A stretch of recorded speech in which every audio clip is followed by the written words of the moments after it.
Hello, good morning प्यारे साथियों। हमारा आज दूसरा दिन हिंदी के इस विषय के बारे में चर्चा करने जा रहे हैं। और चर्चा में हमने कल जो बातें पढ़ी थी वो भाषा के बारे में पढ़ी थी कि भाषा जो है वो भाष धातु से बना है, जिसका मतलब होता है विचार प्रकट करना। विचार कैसे कैसे प्रकट किए जाते हैं, भाषा की क्या क्या विशेषताएं वो सारी पढ़ ली हैं। भाषा के प्रकार मैंने मौखिक, लिखित और सांकेतिक बता दिए, ठीक है। और भाषा का विकास कैसे होगा वो अपने आज पढ़ेंगे। तो चलिए आज से बिना टाइम वेस्ट किए अपने आज टॉपिक स्टार्ट कर देते हैं, आगे वाला भाषा का विकास, और इसके बाद अपने टॉपिक लेंगे वर्ण विचार का, ठीक है। तो चलिए सबसे पहले अपने भाषा का विकास पढ़ते हैं। क्या पढ़ते हैं? भाषा का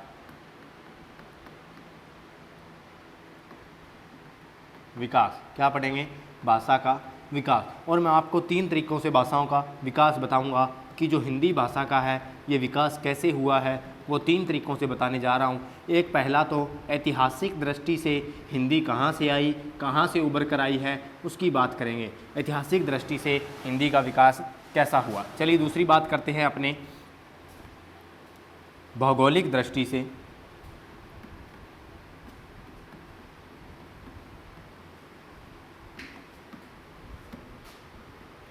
भौगोलिक दृष्टि से। और तीसरी अपने बात करेंगे किसकी? राजनीतिक दृष्टि से, या मैं कह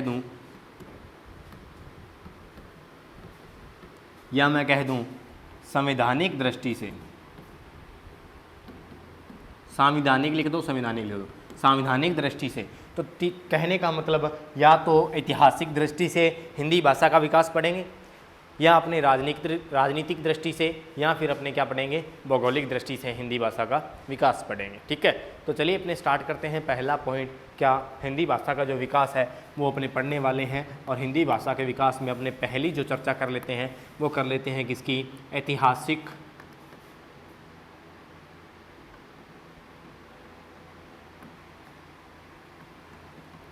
ऐतिहासिक दृष्टिकोण से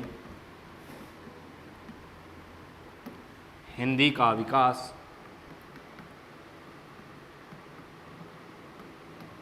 ऐतिहासिक दृष्टिकोण से हिंदी का विकास पढ़ने जा रहे हैं। चलिए, तो सबसे पहले आपने देखा कि जो मूल भाषा होती है इतिहास में वो थी संस्कृत। क्या? संस्कृत मूल भाषा थी।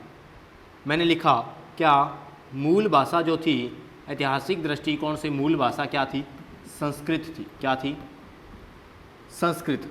जगत जननी भाषा संस्कृत को कहते हैं। सभी भाषाओं की जननी संस्कृत है। जगत जननी क्या है? संस्कृत है। मूल भाषा, मानक भाषा क्या है? संस्कृत है। इसी संस्कृत से अन्य भाषाओं का या बहुत सारी भाषाओं का क्या हुआ? विकास हुआ। हिंदी भाषा का विकास संस्कृत से कैसे हुआ इसकी चर्चा करने जा रहा हूं मैं ऐतिहासिक दृष्टिकोण से। तो चलिए, इस संस्कृत के 2 रूप थे। इस संस्कृत के 2 रूप थे।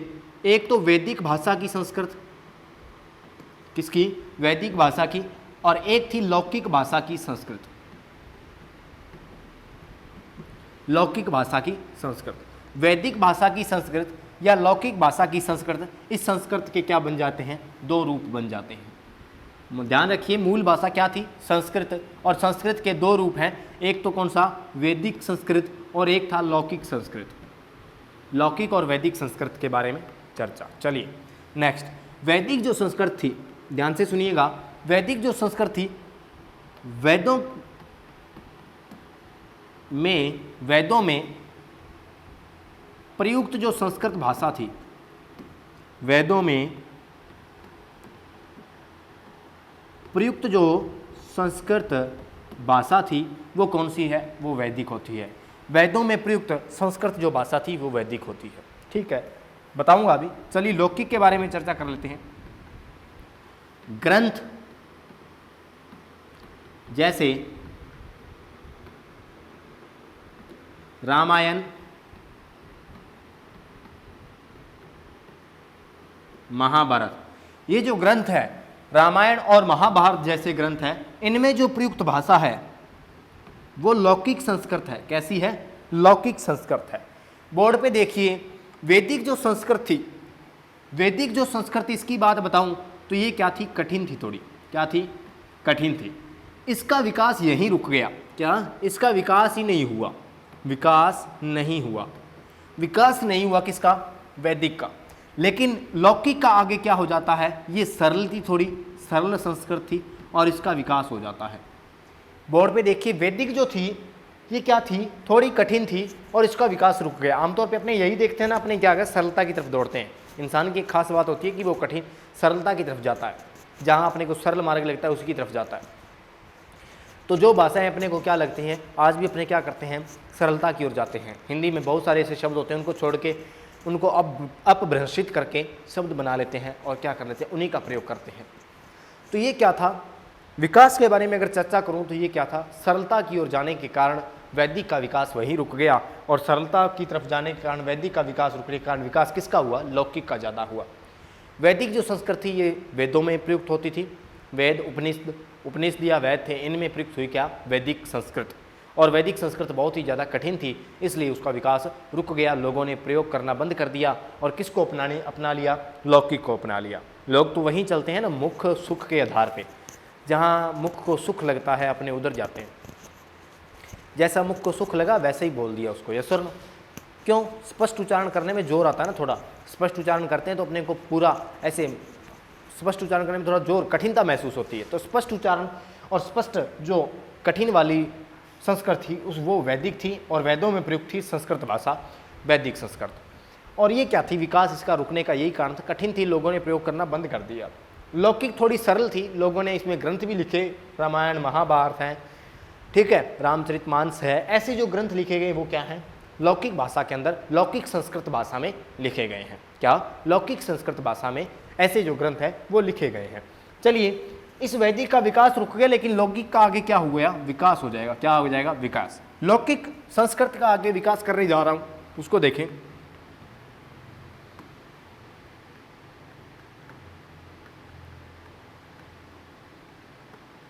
लौकिक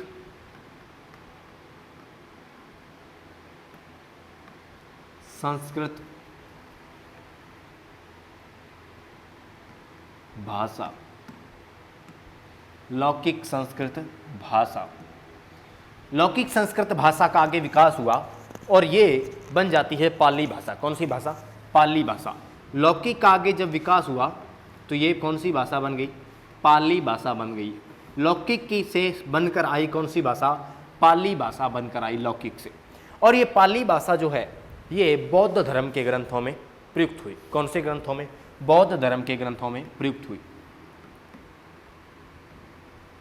बौद्ध धर्म के ग्रंथों में कौन सी भाषा प्रयुक्त हुई, पाली भाषा। लौकिक संस्कृत जो भाषा थी इससे कौन सी भाषा बनकर आई, इससे भाषा, लौकिक संस्कृत की भाषा से विकास हुआ किसका, पाली भाषा का।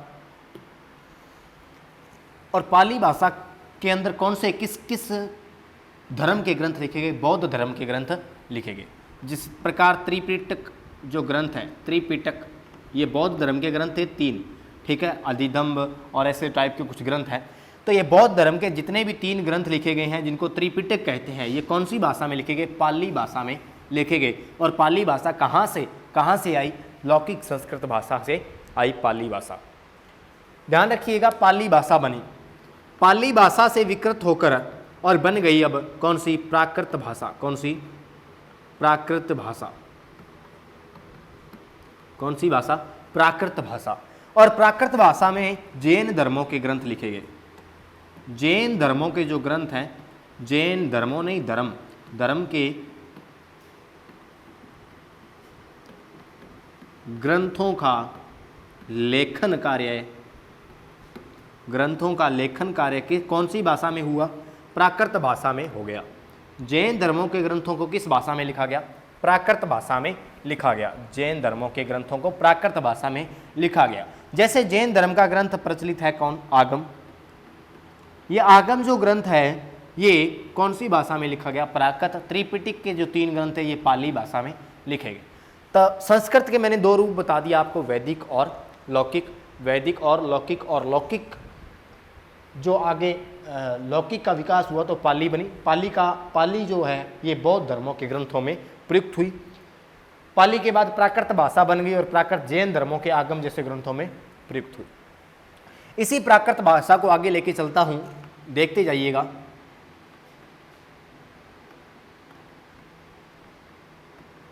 इसी प्राकृत भाषा को अगर आगे लेके चलूं तो प्राकृत भाषा के बारे में कहा जाता है कि प्राकृत भाषा के रूप बिगड़ने से, प्राकृत भाषा के रूप बिगड़ने से एक नई भाषा बन गई, क्या? अपभ्रंश भाषा। कौन सी? अपभ्रंश भाषा। प्राकृत भाषा का रूप अगर बिगड़ा तो वो क्या हो गया? अपभ्रंश। अपभ्रंश का मतलब होता है जैसे अपभ्रंशित हो जाना, यानी कि रूप बिगड़ जाना, उबड़ खाबड़ हो जाना, वो क्या है? अपभ्रंश हो जाना। तो अपभ्रंश हुआ तो क्या हुआ? एक प्राकृत भाषा का अपभ्रंशित रूप क्या है? अपभ्रंश भाषा बन गई। ठीक है, तो ये अपभ्रंश भाषा है। क्या हुआ कि रूप बिगड़ने से बनने वाली है, ये रूप बिगड़ने से बनी कौन सी? रूप बिगड़ने से कौन सी भाषा बन गई? अपभ्रंश भाषा। कौन सी? अपभ्रंश भाषा। रूप बिगड़ने से अपभ्रंश भाषा बन गई। ये अपभ्रंश जो भाषा है, अपभ्रंश भाषा की एक प्रकार आता है सौरसेनी अपभ्रंश। सौरसेनी अपभ्रंश। सौरसेनी अपभ्रंश, क्या? सौरसेनी अपभ्रंश एक इसका प्रकार आया और इसी सौरसेनी अपभ्रंश से अपनी भाषा बन गई कौन सी? हिंदी। कौन सी बन गई? हिंदी भाषा का विकास हो गया। किससे? हिंदी भाषा का विकास हो गया किससे? सौरसेनी अपभ्रंश से। तो ध्यान दीजिएगा, मैंने आपको संस्कृत 2 प्रकार की भाषाएं बताई। संस्कृत के अंदर 2 प्रकार की भाषाएं शामिल थी, वैदिक और लौकिक। वैदिक का विकास नहीं हुआ, लौकिक आगे विकसित हुई। लौकिक से भाषा बनी पाली और बौद्ध धर्मों का जो लेखन हुआ, बौद्ध धर्म के ग्रंथों का जो लेखन हुआ वो पाली भाषा में हुआ। पाली भाषा से आगे बनती है प्राकृत भाषा। पाली से ही प्राकृत भाषा का उद्भव हुआ और प्राकृत भाषा में जैन धर्मों का के ग्रंथों का उल्लेख हुआ। जैन धर्मों के ग्रंथों का क्या हुआ? लेखन हुआ। कौन सी भाषा में?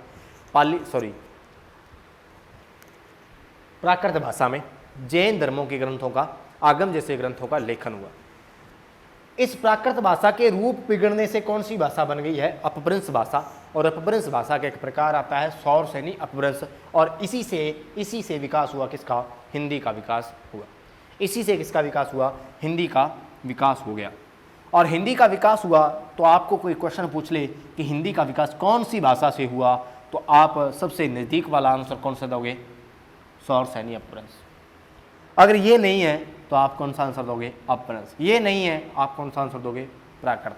तो ध्यान दीजिएगा, हिंदी भाषा का विकास सौरसेनी अपभ्रंश से हुआ। हिंदी भाषा का विकास प्राकृत भाषा के अपभ्रंश भाषा की सौरसेनी अपभ्रंश भाषा के प्रकार से हिंदी का विकास हुआ।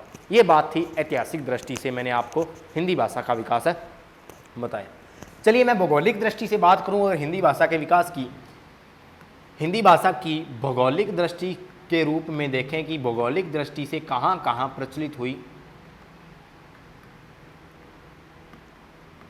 कौन सी भाषा? भौगोलिक दृष्टि से कहाँ कहाँ प्रचलित हुई? हिंदी भाषा।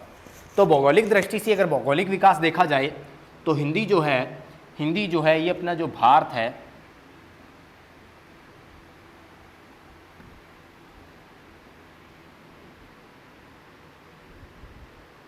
ये भारत है, और इस भारत के जो मध्य वाला भाग है, कौन सा? मध्य वाला जो भाग है, ये मध्य वाला जो भाग है ये कौन सा है? मध्य देशी कहलाता है। क्या? मध्य देशी भाग होता है।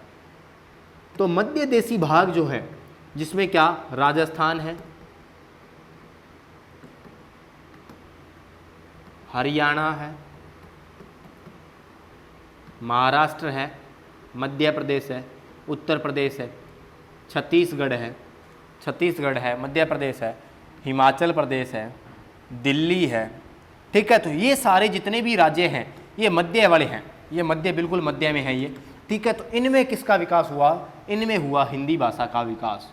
हिंदी कहाँ कहाँ बोली जाने लगी? हिंदी बोले जाने लगी भारत के मध्य भागों वाले, मध्य प्रदेश भागों वाले। मध्य प्रदेश का मतलब प्रदेश के मध्य में, हाँ मध्य प्रदेश इसमें भी है। तो मध्य देश के अंदर क्या हुआ? हिंदी भाषा का विकास हुआ। और मध्य देश जैसे राजस्थान, हरियाणा, एमपी, यूपी और महाराष्ट्र है, छत्तीसगढ़ है, हिमाचल प्रदेश है, चंडीगढ़ है, दिल्ली है। ठीक है, ये चंडीगढ़ है, दिल्ली है। ठीक है, तो इनमें कौन सी भाषा का विकास हुआ? हिंदी भाषा का धीरे धीरे विकास हुआ। पंजाब है। ठीक है, तो ये सारी क्या है? भौगोलिक दृष्टि से अपने इसको देखा। चलिए, ये छोटा सा टाइप था, कोई नहीं पूछने वाला, मैंने आपको वैसे ही बता दिया। चलिए आगे पढ़ते हैं। राजनीतिक विकास। हिंदी भाषा का कौन सा विकास? राजनीतिक विकास।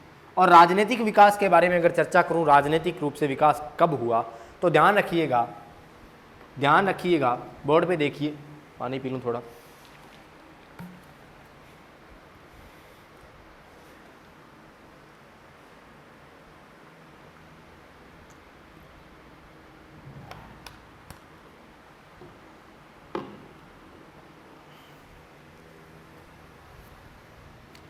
राजनीतिक या संवैधानिक विकास के बारे में बात करूं तो हिंदी का विकास संवैधानिक रूप से कैसे हुआ उसकी बात कर लें। तो ध्यान दीजिए, भारतीय संविधान के अनुसूची 8 में, संविधान की अनुसूची 8 में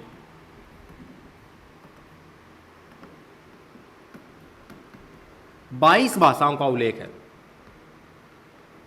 कितनी भाषाओं का उल्लेख है? 22 भाषाओं का उल्लेख है। 22 भाषाओं का क्या है? उल्लेख। संविधान की अनुसूची 8 में 22 भाषाओं का उल्लेख है और जिनमें से हिंदी एक भाषा है, जिसमें हिंदी एक भाषा है, जिसमें हिंदी भाषा का भी उल्लेख है। ये कहने का मेरा तात्पर्य ये, तो संविधान की अनुसूची 8 में 22 भाषाओं का उल्लेख है और जिसमें हिंदी को भी शामिल किया गया उस 22 भाषाओं में। ध्यान दीजिएगा, संविधान के भाग 17 में अनुच्छेद पढ़े हैं आपने कहाँ से कहाँ तक, मैंने एक बार पहले भी मैराथन क्लास में बताया होगा। 343 से 351 यानी 343 से 341 नंबर के अनुच्छेद में भाषाओं का उल्लेख है, हिंदी भाषा का उल्लेख। किसका? हिंदी भाषा का उल्लेख है। तो ये तो था 22 भाषाओं का उल्लेख किसमें दिया गया है? संविधान की अनुसूची 8 में कितनी भाषाओं का उल्लेख है? 22 भाषाओं का उल्लेख। लेकिन हिंदी भाषा का उल्लेख कहाँ है? भाग 17 के अनुच्छेद 353 से 351 के बीच, यानी 353 से 351 के मध्य जो अनुच्छेद हैं इनमें हिंदी भाषा का उल्लेख दिया गया है और इसे राजभाषा का दर्जा दिया गया। तो ध्यान रखिएगा, हिंदी को राजभाषा का दर्जा भाग 17 के अनुच्छेद 343 से 351 के बीच में है। ठीक है, तो ये था हिंदी भाषा को दर्जा दिया गया कि कौन सी भाषा का? राजभाषा का दर्जा दिया गया। कौन सी भाषा का? राजभाषा का हिंदी भाषा को क्या कर दिया? दर्जा दे दिया। ये राजभाषा क्या है बताऊंगा अभी। राजभाषा का दर्जा दे दिया किसको? हिंदी को। और राजभाषा का जो दर्जा दिया था ना, वो दिया था कि कभी, अभी मैंने पिछली क्लास में बताया होगा, 14 सितंबर 1949 को। 14 सितंबर 1949 को हिंदी को राजभाषा का दर्जा दे दिया गया और यह बात उल्लेखित कहाँ है? संविधान के भाग 17 के अनुच्छेद 343 से 351 तक।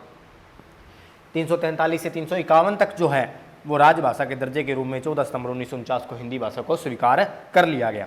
ठीक है, तो ये तो था संवैधानिक विकास। चलिए अब बात करते हैं, तो इसी दिन क्या हुआ? 14 सितंबर से हम आज तक क्या मना रहे हैं? हिंदी दिवस, अंतर्राष्ट्रीय हिंदी दिवस मनाते आ रहे हैं। अंतर्राष्ट्रीय हिंदी दिवस मनाते आ रहे हैं और अंतर्राष्ट्रीय हिंदी दिवस जो मना रहे हैं वो क्या है? अंतर्राष्ट्रीय मना रहे हैं 14 को और विश्व हिंदी दिवस मनाते हैं अपने 10 जनवरी को। ठीक है, 10 जनवरी को बनाते हैं विश्व हिंदी दिवस और अंतर्राष्ट्रीय हिंदी दिवस 14 सितंबर को मनाते हैं। पीछे मैंने एक बात कही थी ना, ध्यान दीजिए, सांकेतिक भाषा।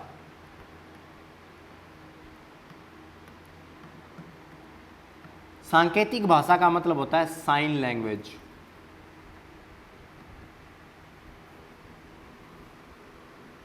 साइन लैंग्वेज, और साइन लैंग्वेज डे जो बनाया जाता है, क्या? साइन लैंग्वेज जो डे बनाया जाता है वो बनाया जाता है 23 सितंबर को। यानी सांकेतिक भाषा दिवस कब मनाया जाता है?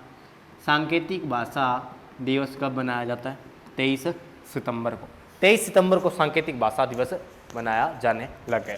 ठीक है, चलिए नेक्स्ट बात करते हैं। अब देखो, भाषा के कुछ प्रकार होते हैं। क्या प्रकार हैं? प्रकार नहीं है, भाषा के रूप हैं। और रूप में क्या होता है? कहीं पर बोली होती है, कहीं पर भाषा होती है, कहीं पर राजभाषा होती है और कहीं पर मातृभाषा होती है। ठीक है, राष्ट्रभाषा होती है। ठीक है, इस टाइप से। तो चलिए नेक्स्ट बात करते हैं अपने उन्हीं प्रकारों की, उन्हीं रूपों की। क्या? सबसे पहले तो पढ़ेंगे क्या? बोली। क्या पढ़ेंगे? बोली। ठीक है, सबसे पहले क्या पढ़ने वाले? बोली। बोली क्या होती है? देखिए बोली क्या है। वापिस से अपनी क्या करते हैं,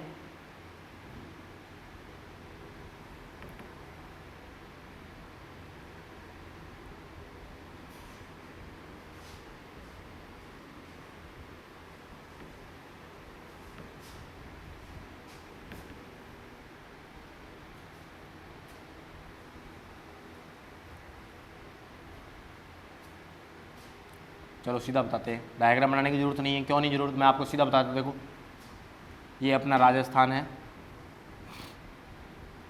इंडिया में नहीं जाएंगे, राजस्थान में जाते हैं। देखो राजस्थान के अंदर क्या हुआ, ये वाला अलवर भरतपुर का भाग है, जो ये इधर वाला मारवाड़ या मेवाड़, ये इधर वाला देख लो, ये कौन सा उदयपुर वाला भाग है ना, तो ये मेवाड़ है, ये मारवाड़ है इधर जोधपुर वाला, ठीक है। यहाँ पे मारवाड़ी बोली गई, कौन सी, मारवाड़ी बोली है। यहाँ पे मेवाड़ी बोली है, उदयपुर के आसपास का जो इलाका है मेवाड़ी बोली का। अलवर भरतपुर का जो है मेवाती बोली जाती है, कहाँ, मेवाती बोली, ये बोली है। बोली क्या होती है बताऊंगा, ये मारवाड़ी बोली है। पंजाब के जो साइड अलग से वो पंजाबी बोली है, ठीक है। इधर जो मराठी है, सौराष्ट्र वाला जो प्रदेश होता है, जैसे अपने उधर जाए ना इंडिया के मैप में, तो सौराष्ट्र वाला जो प्रदेश होता है, सौराष्ट्र का मतलब गुजरात और महाराष्ट्र में जो है, गुजरात और महाराष्ट्र को सौराष्ट्र बोलते हैं संयुक्त रूप से, तो वहाँ पे कौन सी, मराठी बोली जाती थी पहले। तो इसी आधार पे क्या हुआ, ये बोलियाँ हैं, और ये बोलियाँ क्या चीज़ हैं, बोलियाँ एक भाषा का ही रूप होती हैं, लेकिन वो एक निश्चित क्षेत्र में होती है, वो एक सीमित क्षेत्र में होती हैं। यानी क्या होती है, भाषा जो क्या बोली जाए, सीमित क्षेत्र में बोली जाए, सीमित क्षेत्र में अपनाई जाए, सीमित क्षेत्र में अपनाई जाए, वो क्या होती है, वो क्या होती है, बोली होती है। मेवाती बोली, मेवाड़ी बोली, मारवाड़ी बोली, ठीक है, ये सारी क्या हैं, ये सारी क्या हैं, बोलियां हैं, जो क्या है, एक लिमिट में, एक लिमिटेड एरिया या निश्चित या सीमित क्षेत्र में बोली गई है। तो बोली क्या होती है, बोली क्या होती है, निश्चित क्षेत्र में बोली जाती है, क्या, निश्चित क्षेत्र में बोली जाती है। लेकिन जो भाषा होती है ना, भाषा का जो क्षेत्र होता है वो व्यापक होता है, भाषा का जो क्षेत्र है वो व्यापक होता है। देखिए हिंदी भाषा है, इसका क्षेत्र क्या है, व्यापक है, क्या है, व्यापक है। लेकिन जहाँ एक बोली शब्द आ जाए ना, इसका मतलब होता है वो निश्चित क्षेत्र के लिए बनी हुई भाषा है, निश्चित क्षेत्र के लिए। देखो उदयपुर वाले क्षेत्र के लिए मेवाड़ी भाषा मेवाड़ी बोली के रूप में कही जाने लगी। भरतपुर अलवर का जो एरिया था, भरतपुर अलवर के आसपास का जो इलाका था, इसमें जो मेवाती भाषा बोली गई, इसे मेवाती बोली कहा जाने लगा, क्योंकि ये निश्चित एरिया में बोली जाती है, ठीक है। निश्चित एरिया में या निश्चित क्षेत्र में जो अपनाई जाती है उसे क्या कहते हैं, बोली। तो बोली का जो स्तर होता है वो व्यापक नहीं होता, क्या नहीं होता, व्यापक नहीं होता। लेकिन भाषा का जो स्तर होता है वो क्या होता है, व्यापक होता है।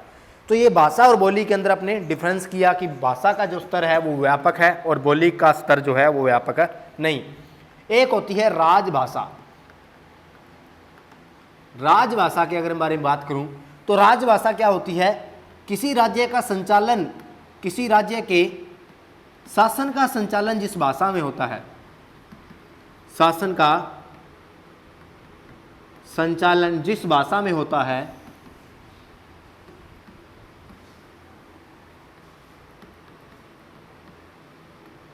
वो क्या है, राजभाषा होती है। क्या होती है, राजभाषा होती है। राजभाषा का मतलब होता है किसी विशेष राज्य के अंदर और राज्य का जो शासन होता है वो किस भाषा के अंदर संचालित है, वो क्या है, राजभाषा। एक आएगी राष्ट्रभाषा। राष्ट्रभाषा का मतलब होता है राष्ट्र की गतिविधियों का, राष्ट्र की गतिविधियों का उल्लेख जिस भाषा में है वो क्या है, राष्ट्रभाषा होती है। यानी राष्ट्र के बीच में जो भाषाएं चल रही हैं वो राष्ट्रभाषा होती है। राज्य के अंदर जो राज्य भाषा है विशेष, ठीक है। और बोली क्या है, विशेष क्षेत्र में बोली जाती है, छोटे क्षेत्र में बोली जाती है, यानी उसका स्तर जो होता है वो लो होता है, निम्न होता है। एक आती है मातृभाषा। क्या, मातृभाषा। मातृभाषा तो आप सभी समझ गए, जो माँ से बोली गई, माँ से सीखी गई वो मातृ है। बच्चा पहली बार जो भाषा सीखता है वो मातृ सीखता है, स्कूल में जाएगा बाद में। देखो आसपास के गांव है, पहले अपने घर से सीखी वो मातृभाषा सीखी, गांव से सीखी, वो उस एरिया में बोली जाती है, वो बोली सीख गया, स्कूल में गया, उसे भाषा सिखा दी गई हिंदी। इस टाइप से क्या हुआ, उसका स्तर जो था, भाषा सीखने का जो स्तर था वो बढ़ता गया। पहले उसने बोली सीखी, पहले उसने मातृभाषा, फिर बोली, फिर राजभाषा, फिर राष्ट्रभाषा के बारे में चर्चा होती है। ठीक है, तो इस टाइप से वो क्या सीखता गया, भाषाएं सीखता गया। तो मैंने आपको बोली बता दी, बोली क्या है, फिर मैंने भाषा बता दी, भाषाएं मैंने 2-3 प्रकार की बताई, राजभाषा, राष्ट्रभाषा और मातृभाषा के बारे में चर्चा हो। चलिए नेक्स्ट बात करते हैं।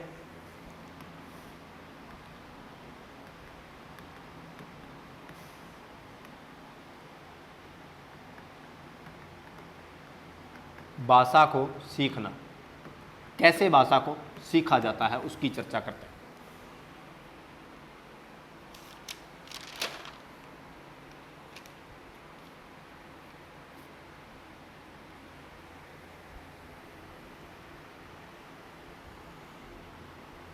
कुछ स्लाइड इंसर्ट कर लें। चलो पहले सीधा भाषा को सीखना, पहले सीधा सीख लेते हैं क्या है भाषा को सीखना।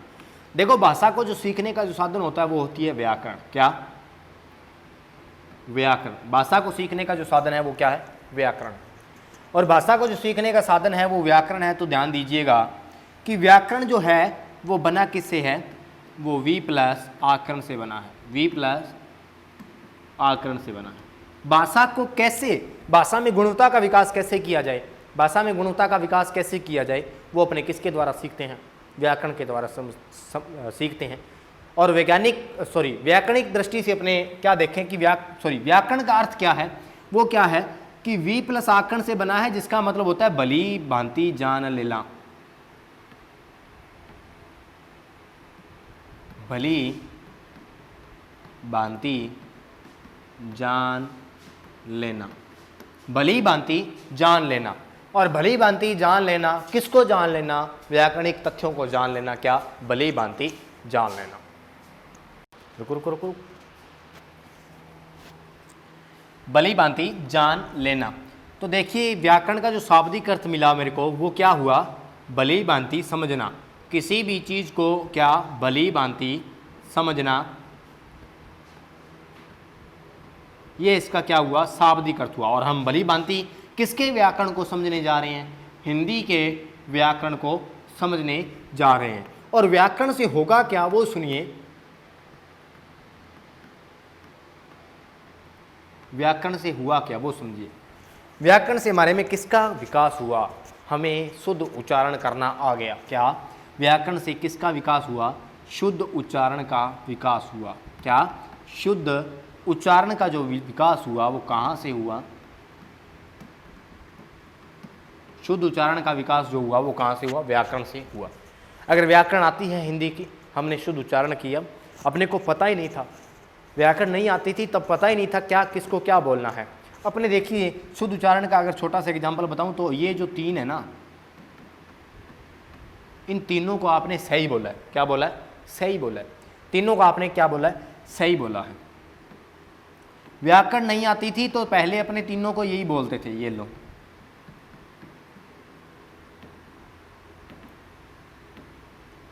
इन दोनों को एक जैसा बोला। व्याकरण नहीं आती थी तो इसको अड़े खाली बोला, व्याकरण नहीं आती थी इसको डै बोला। इन दोनों में क्या फ़र्क है? इन दोनों में क्या फ़र्क है? इन दोनों में क्या फ़र्क है? क्या है ये? ठीक है, ध्वनि का उच्चारण हुआ, इसमें और इसमें कोई फ़र्क नहीं रखा, इसमें और इसमें कोई फ़र्क नहीं रखा। ये क्या चीज़ है इसका भी कोई पता नहीं लगता। तो व्याकरण आने से हमारे में क्या हुआ? शुद्ध उच्चारण का विकास हुआ। इसको श बोला, इसको स बोला, इसको स बोला। तो कहने का मतलब ये अण है, ये अण है, और ये अंग है, और ये अड़ है। तो ध्यान रखिएगा बात को कि हमें व्याकरण से क्या हुआ? शुद्ध उच्चारण करना आ गया। पहली बात तो ये। दूसरी बात, व्याकरण से क्या सीखा? शुद्ध लेखन। शुद्ध लेखन, शुद्ध लेखन करना सीख गए व्याकरण से। शुद्ध लेखन करना सीख गए। क्या? कभी तो हंस को यूं लिख दिया, कभी हंस को चंद्र बिंदु लगा के लिख दिया। इस टाइप से अपने को पता ही नहीं चलता था कि ये क्या है, ये क्या है। शुद्ध लेखन का ही नहीं पता चलता था। राम हंस रहा है, दोनों में से कोई भी लगा दिया, लेकिन व्याकरण आने लगी तब पता चला कि चंद्र बिंदु वाला अलग है और अनुस्वर वाला अलग। तो व्याकरण से किसका विकास हुआ? शुद्ध लेखन का विकास भी हुआ। तीसरी बात, व्याकरण से और किसका विकास हुआ? व्याकरण से प्रयोग का विकास हुआ। किसका? प्रयोग करना आ गया। क्या? प्रयोग करना हमें आ गया। कौन सा शब्द कहाँ, कौन सा क्या करना है, किस वाक्य को कब बोलना है, ठीक है, ये प्रयोग करना भी हमें आ गया। तो ध्यान रखिएगा, व्याकरण जो है ये क्या है, हमें व्याकरण से क्या सीखने को मिला? वो हमें शुद्ध उच्चारण करना आ गया, हिंदी का शुद्ध उच्चारण करना आ गया, भाषा का, जिस भी भाषा का व्याकरण हम सीख रहे हैं वहाँ हमने ये सीखा कि व्याकरण में शुद्ध उच्चारण करना सीख लिया, शुद्ध लेखन हो गया, प्रयोग करना भी सीख लिया। तो ये व्याकरण से हमारे में क्या हुआ? गुणवत्ता का विकास हुआ। 3 प्रकार की गुणवत्ताएं मैंने आपको बताई। चलिए व्याकरण में पढ़ेंगे क्या वो देखिए। देखिए भाषा जो है इसमें 3 अंग होते हैं भाषा के। क्या होते हैं? 3 अंग होते हैं भाषा के। 3 अंग होते हैं। व्याकरण के 3 अंग मान लो या भाषा के मान लो, कोई बात नहीं। चलिए भाषा के 3 अंग है। पहला जो अंग होता है वो वर्ण होता है, दूसरा जो अंग होता है वो होता है शब्द होता है, और तीसरा जो अंग होता है वो होता है वाक्य। क्या होता है? वाक्य। अभी मैंने वर्ण विचार स्टार्ट नहीं किया, ध्यान रखिएगा। वाक्य के मैं 3 अंग, भाषा के मैं 3 अंग बता रहा हूं। एक तो अंग है का वर्ण, एक है शब्द, और तीसरा क्या है? वाक्य। ध्यान दीजिए, जहां वर्णों के बारे में चर्चा करेंगे उस टॉपिक को एक नाम दे दिया, क्या? वर्ण विचार। जहां वर्णों के बारे में चर्चा करेंगे उस टॉपिक का नाम दे दिया वर्ण विचार। जहां शब्दों के बारे में चर्चा करेंगे उसका नाम दे दिया क्या? शब्द विचार। क्या नाम दे दिया? शब्द विचार। और जहां वाक्यों की चर्चा करेंगे वहां क्या दे दिया? वाक्य विचार। ये 3 टाइप के क्या है? टॉपिक बन गए हैं व्याकरण में। हिंदी के 3 टॉपिक, वर्ण विचार, शब्द विचार और वाक्य विचार। ये 3 क्या है? टॉपिक। जिसमें वर्णों का उल्लेख है वो वर्ण विचार हो जाएगा। अपने सारे के सारे वर्ण पढ़ लेंगे किसमें? वर्ण विचार में। शब्द विचार में सारे के सारे शब्द पढ़ लेंगे। वाक्य विचार में सारे के सारे वाक्य पढ़ लेंगे, कितने प्रकार से वाक्य होते हैं। मैंने एक लिखा, राम विद्यालय गया है। राम विद्यालय गया है। ये पूरा क्या है? ये पूरा खंड क्या है? ये पूरा क्या है? वाक्य है। क्या है? वाक्य। ध्यान से समझते जाना मेरी बात को। ये वाक्य है। इसमें देखिए बोर्ड पे गौर से, क्या ये राम अकेला, ये विद्यालय अकेला गया है, ये सारे क्या हैं? ये शब्द बन गए। क्या बन गए? शब्द बन गए। और राम का अगर और खंड करता हूं तो रा प्लस मैं से बना है, और ये क्या बन गए हैं? ये बन गए हैं वर्ण बन गए। क्या बन गए हैं? वर्ण बन चुके हैं। तो बोर्ड पे ध्यान दीजिए, वाक्य जो है ये बड़ा खंड हो जाएगा, शब्द इससे छोटे खंड हैं और वर्ण इससे भी छोटे खंड। वाक्य बनाने की जो पहली शर्त होती है ना, वो ये होती है कि सार्थक शब्दों का मेल होना चाहिए। ऐसा नहीं है कि विद्यालय इधर रख दिया, राम इधर रख दिया, बीच में कुछ और डाल दिया। सार्थक अर्थ देने वाले शब्द होने चाहिए और सार्थक वर्ण भी होने चाहिए। सार्थक वर्णों के मेल से शब्द बना, सार्थक शब्दों के मेल से वाक्य बन गया। ओके, तो ये हमारी बात थी किसकी? भाषा के 3 अंगों की, वर्ण, वाक्य और शब्द। और इन्हीं से टॉपिक बनेंगे वर्ण विचार, शब्द विचार और वाक्य विचार। टेंशन लेने की जरूरत नहीं है, मैं आपको वर्ण अच्छे तरीके से बताऊंगा, शब्द अच्छे तरीके से बताऊंगा और वाक्य अच्छे से। ये 3 टॉपिक बनाए ना अलग अलग, ये इसीलिए तो बनाए हैं कि आपको अच्छे से समझाया जा सके। वर्ण, ध्वनि, अक्षर, स्वर, व्यंजन, ये सारे क्या होते हैं। अपने वर्ण भी पढ़ेंगे, ध्वनि भी पढ़ेंगे, स्वर भी पढ़ेंगे, व्यंजन भी पढ़ेंगे। शब्दों में तत्सम, तद्भव, देश विदेशी, संकर, सारे शब्द पढ़ेंगे। वाक्य के अंदर अपने जितने भी वाक्य की रचना के आधार पे प्रकार हैं, संयुक्त, सरल और मिश्रित वाक्य, और अपने अर्थ के आधार पे है निषेधार्थक, इच्छार्थक, विस्मयादि, बोधक वाक्य, ठीक है, प्रश्नवाचक वाक्य, ठीक है, विधानार्थक वाक्य, ठीक है, आज्ञार्थक वाक्य, संकेतार्थक वाक्य। ये सारे वाक्य अपने डिटेल से पढ़ेंगे। ठीक है, तब तक के लिए आप यहाँ तक का पढ़ना। ठीक है, अपनी जो क्लासें हो चुकी हैं वो 2 क्लासें कंप्लीट हो चुकी हैं। अपने हिंदी का विकास पढ़ा, हिंदी का सामान्य परिचय पढ़ा। ठीक है, और इस विकास और परिचय के बाद में अपने क्या पढ़ा?